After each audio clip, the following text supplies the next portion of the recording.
Daily dried apples versus daily dried plums, impact on cardiovascular disease risk factors in postmenopausal women.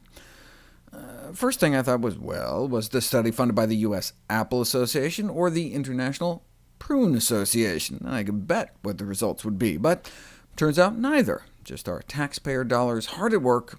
Great. So what'd they find?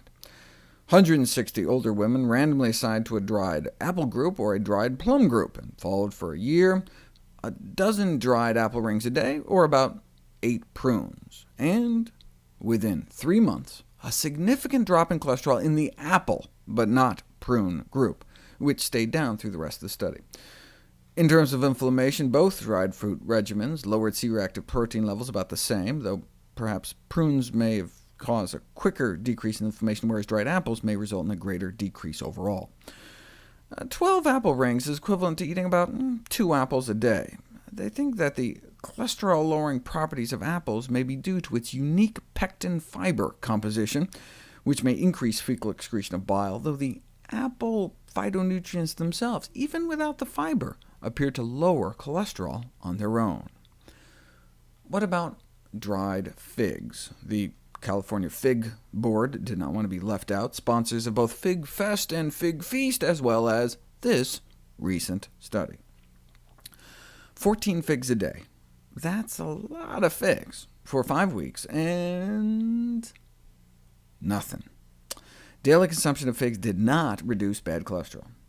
And finally, what about dates? 4 or 5 dates a day for a month. And again, nothing. Though if anything, they did tend to bring down triglyceride levels a bit, which is surprising given the sugar content in dates.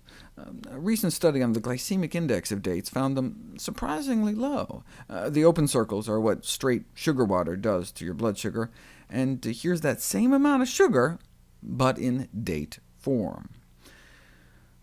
Dates beat out other common fruits in terms of containing more vitamins and more minerals, in fact touted as the richest source of dietary minerals, but because they're dried, they have about 5 times more calories than fresh fruits, ounce per ounce.